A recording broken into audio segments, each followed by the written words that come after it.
Assalamu alaikum. My name is Lappi, and in today's video, we will be looking at the story of Prophet Mussa alayhi salam, part 2.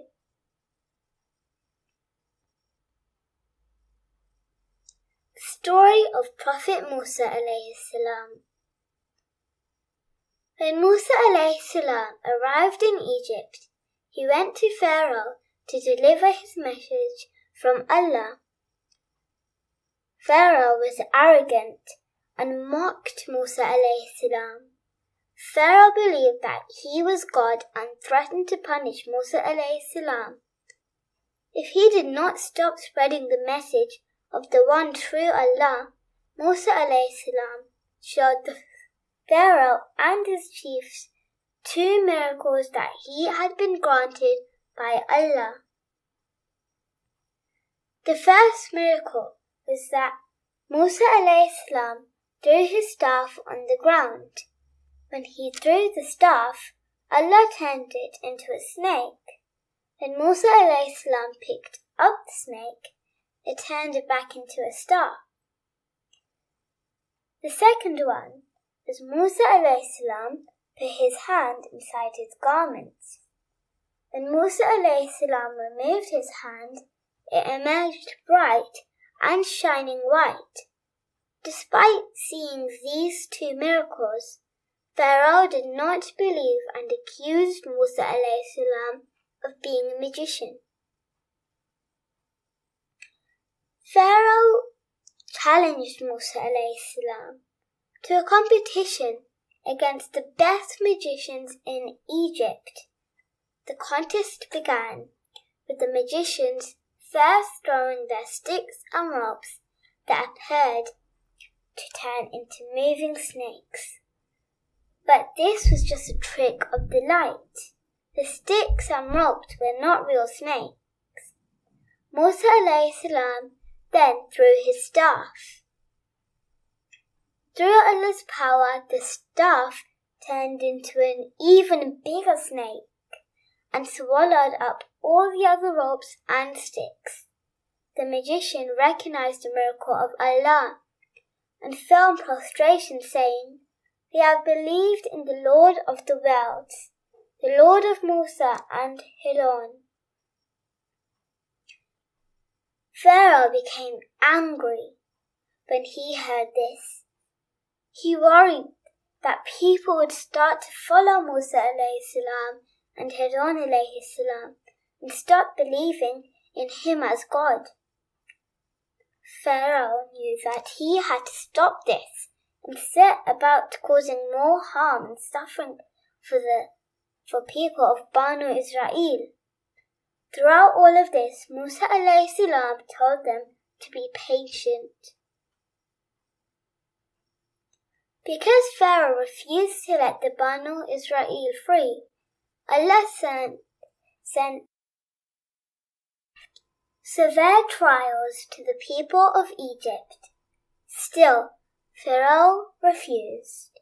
Finally, Mussa alayhi salam was commanded by Allah to make preparations for the Banu Israel to leave Egypt and go to Palestine.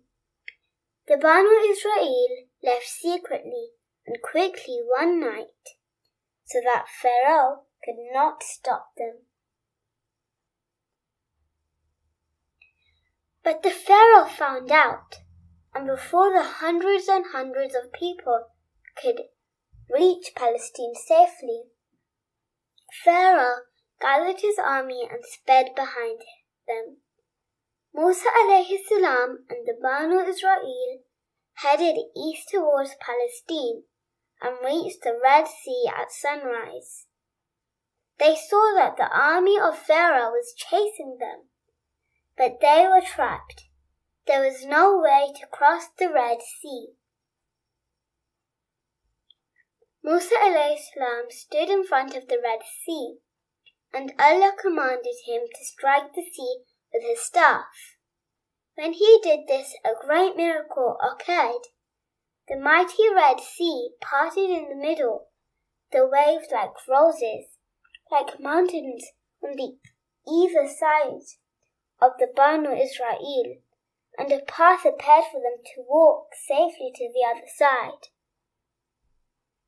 The sea stayed parted until Musa alayhi salam and the Banu Israel had crossed it safely. When Pharaoh and his army were in the middle of crossing, Allah commanded the sea to come together. The mountainous waves came crashing down on Pharaoh and his army. At the last moment, Pharaoh cried out that he believed in Allah and the message of Musa alayhi salam, but it was too late for him to believe, and he drowned. The Banu Israel were finally freed from the tyrant Pharaoh. They travelled with Musa alayhi salam towards Palestine, but because Allah wanted them to settle in Jerusalem, when the Banu Israel reached Palestine, they found out it was occupied by another tribe who did not believe in Allah. During Musa alayhi salam, Allah ordered the Banu Israel to take back Jerusalem from the disbelievers.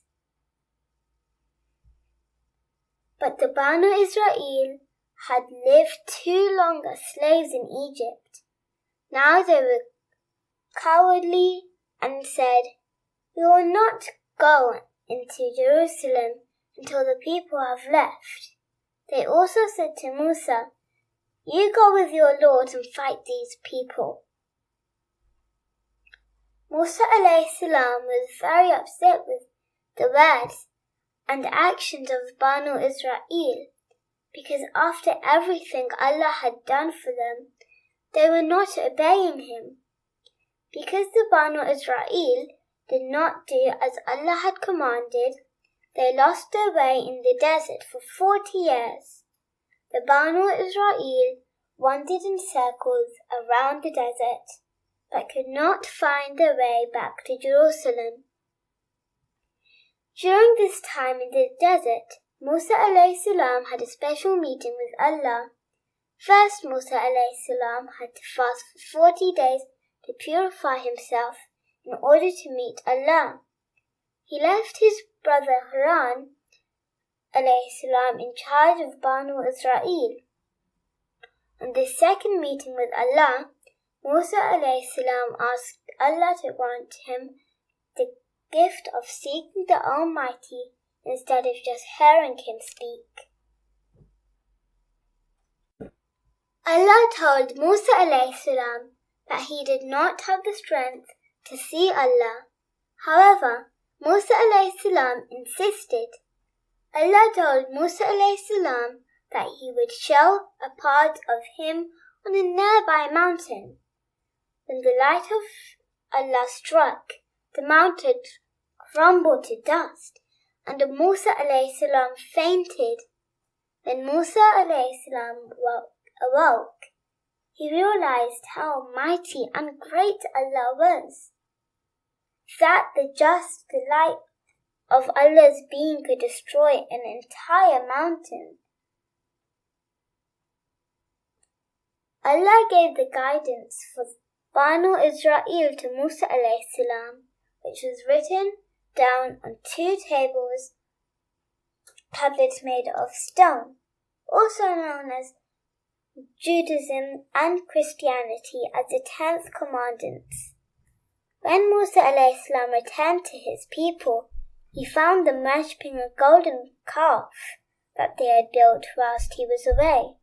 Musa alayhi salam was so angry at what he saw that he threw down the tablets.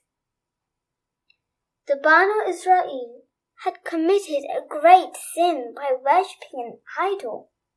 Worshipping anything other than Allah is the worst thing a believer can do, and the Banu Israel received a severe punishment from Allah subhanahu wa ta'ala for it. Later, Musa alayhi salam prayed to Allah to forgive his people, and Allah accepted the prayer of Musa alayhi salam. The Quran tells us many stories of Musa alayhi salam and his people, the Banu Israel. Musa alayhi salam faced many challenges to free his people from Pharaoh and take them to Jerusalem, but he never reached the Holy Land. When Musa alayhi salam passed away, he was asked to be buried close to the city of Jerusalem so that he could be near it, even if he had not entered it during his lifetime. May Allah's peace be upon him. Thank you all for reading with me. Make sure to check out my other videos and like, share and subscribe for more content. See you in the next video. Allah Hafiz.